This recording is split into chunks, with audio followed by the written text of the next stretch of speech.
China's coming to town when, well, anyway, I'm at the Bangkok airport, but you'll notice something. You'll see in the distance there that the letters are actually in English here, yes, of course, and then they switch to Chinese because 57% now of passengers, international arrivals, are Chinese, and they only used to be about 2% 5 years ago. So things are happening, and funny, but we're going to China right now.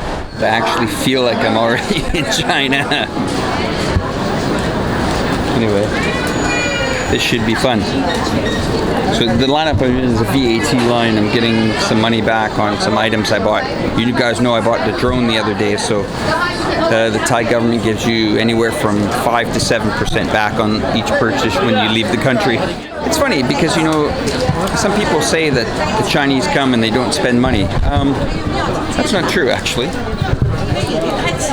As you can see, they do. I'm not sure what they buy. I could ask them. Where are you from? China. China? So what do Chinese buy in Thailand that they can't get in China? I have this for my girlfriend. Oh, wow. For Christmas gift? Yeah. Ah, very good. Huh? I'm from Canada. You're wearing the Raptors. Oh, yes. Yeah, Come very on, let's good. go, Robert. All right, good man, huh? Oh, that's nice. The guy bought his girlfriend some perfume. So there you go. There's one item that some of the Chinese buy. Shame on you people that say that China comes to Thailand and doesn't buy product. They clearly do. I don't think they are made in China. Huh? I don't think they are made in China. What's made in China? I don't think so. What do you mean? I think they made in Thailand, like the Like jeans, Thailand, yeah. Like the jeans, the apparel. Levi's, and some Perfume? perfume maybe. Luxury handbags? Maybe. I think they made in Europe or import. What did you buy? I buy Levi's. Oh yeah, okay. No, these are the I buy from And this? China. No, this China? China. Buy from China. Okay.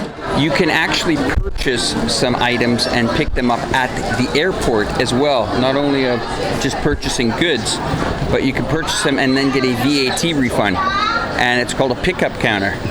You want to see the pickup counter, guys? Now the flight that I'm getting on today is to a city called Chongqing. Now this baby is huge. There's a dispute about this city because I am told that it is the largest city in the world. Now people would say no, it's Tokyo or it's Shanghai, but depends how you calculate the population. There's estimates of anywhere from 32 to 47 million. And that's not including the metropolis area. Is Chongqing a destination popular with foreigners?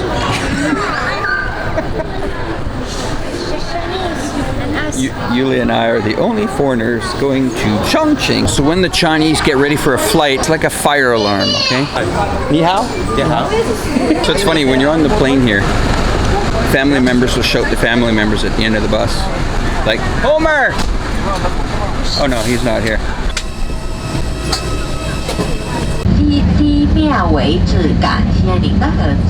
Let the shouting begin. We're in Chongqing now. This is interesting. For all those people that don't want to really get a tourist visa, you'll see here on December 1st, just of this year, the 144-hour transit visa will come into effect. Now, what that sign is all about is it means that if you're coming to China at the airport, they'll let you into the country for 144 hours, I think 6 days. And as long as you're not going back to the same destination that you came from, you're allowed to come into the country without a visa. And getting a Chinese visa can be quite a handful. I'm in a city of about 30 million plus. This is just one little terminal. So what did they ask you? How long we're staying, where we're staying, Where we you going? who I'm going with, if I know anyone in China. Really? Yeah. Oh, I didn't get asked that question. I mean, and listen how quiet it is. As you can see, I always thought it was a thing of just to be polite to keep my. They're all starting up now. Okay, anyway, so I always thought it was like a polite thing to kind of walk over if you needed something from someone, but they're just saying the hell with it, so they're just yelling at each other, so it's normal. We had an interesting check-in here, and I guess the guy just came up from front desk and said that he's going to change our room, so. Anyway, apparently there's about like 100 police in our lobby, and I'm not kidding. So I'm down here in the center of Chongqing. Right.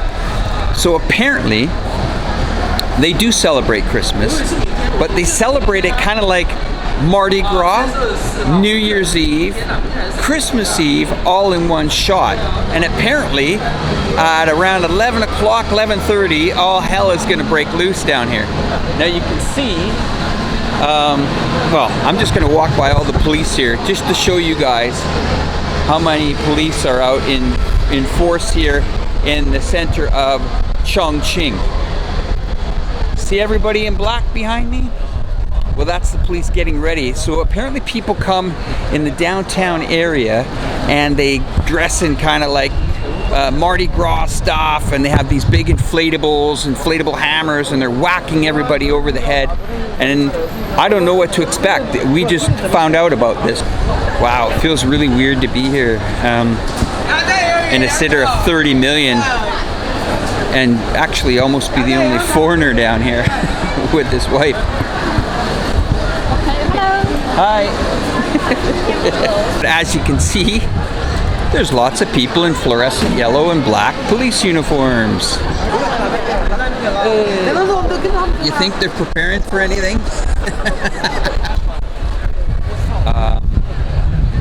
I don't know what to say. I've actually never been really around this many police officers, but you can just see behind me how many there is across the street there in yellow and yellow and yellow. Now that bell clock, or that clock there, is apparently when we're going to do a countdown. Yeah, there's only a few thousand police fans here. Me. There's a lot of police down here now that I'm looking at it. There's van after van after van. Guys, I'm really not trying to play this up, but shit, there's a lot of cops here. A lot. How's it going? How you doing? What's the party tonight? Oh my god. If I eat that, I don't know, I would die. But it looks very good, boss. It looks very good. Hey. No idea what the hell he said to me there, but Julia is starving. I have to get that last part translated because the guy was saying something funny. He was saying your wife looks hungry, feed her. Possibly. Wow. We're ready to party. Look at the police presence. Little stools. Little gathering. Wow.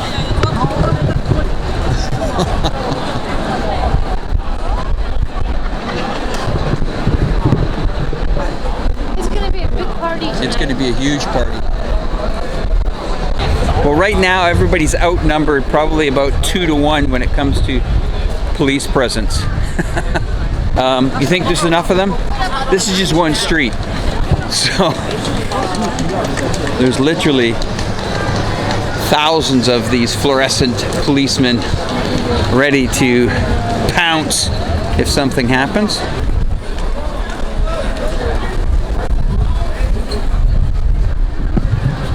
The police presence keeps building up here. I was filming the officers in yellow. Now I'm just filming the ones in the black here. And you can see there's hundreds of them getting ready for tonight's party event.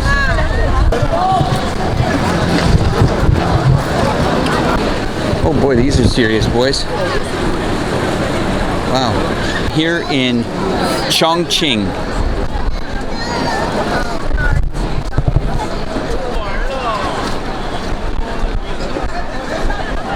Damn it, this isn't the city where you want to lose your wife. Hang on.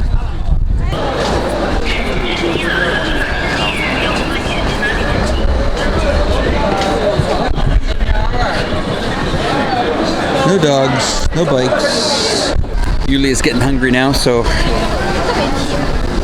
Oh yeah, this is food galore down here.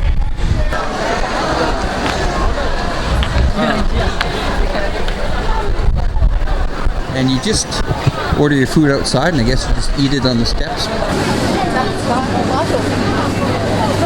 Hi, lady. Spicy noodles, chicken. You're very busy.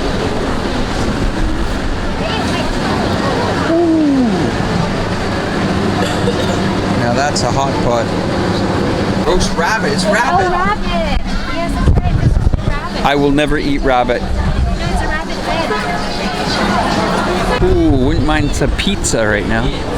Everybody's eating, but I hardly see anybody drinking. Alcohol for sure. I haven't seen it at all down here, so I am starving. There's the menu. Or maybe just one beer. The big beer there, lady. One. Yeah, one, yeah. Thank you. Looks like champagne beer. Why is it? What did you order? Oh, it's beer. That can't be beer. Yeah. It must be Chongqing beer. It's Chongqing beer. It is Chongqing. Finally. Sometimes China's a different one when it comes to food. You have to get in a rhythm. It takes a few days here to really figure out what's going on, and you need your translator. I'll show you why. You can sit down, you can stare at that menu all you want, and you're gonna have a hell of a time. So, Chongqing beer.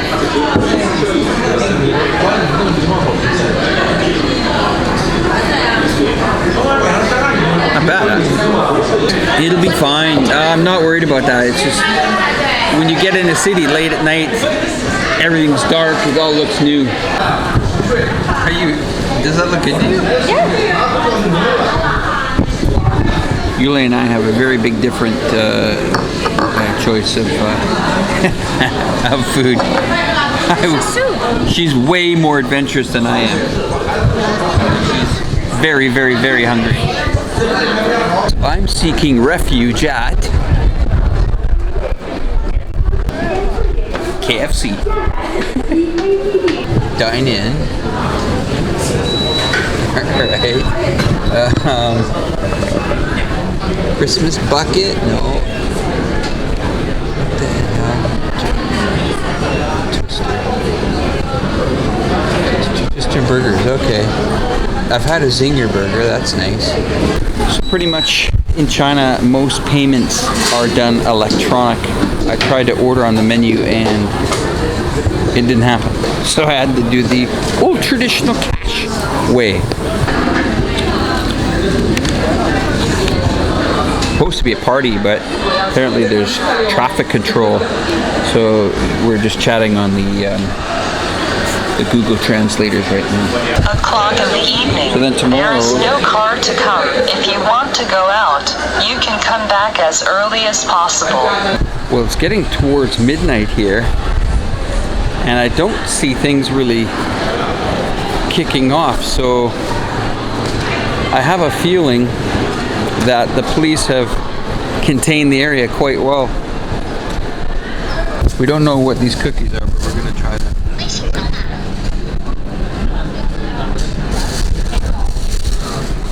Is it raisin or chocolate? Can we do half? Do half? No. 24 it is. We're gonna try some cookies here. Wait. We can give them away. Okay. Are they good? Yeah, I like them. It looks like the cops have killed the party. Maybe.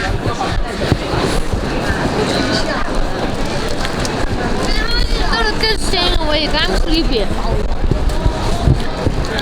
I don't know what everybody's getting ready for. Apparently there's supposed to be some party happening, but maybe it's not. Maybe it happens like 5 minutes before. There's a lot of people here doing a lot of nothing right now, though. Right. Just when we thought we called it a night, we met some interesting and fun people. One of them is Joe, who's become a friend. Little did we know, he was a Chinese internet personality with well over 1 million followers. It's interesting the random people you can meet in a city of 33 million.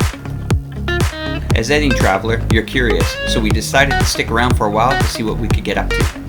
Then it happened. A small curious crowd started to form around Joe and I as he was live streaming to his followers. What an amazing first night. We quickly realized that the Chinese people are friendly, inquisitive, and eager to interact. So stay tuned to part 2, where we go to Joe's house and discover more amazing things about Chongqing. Thanks for watching, and please subscribe.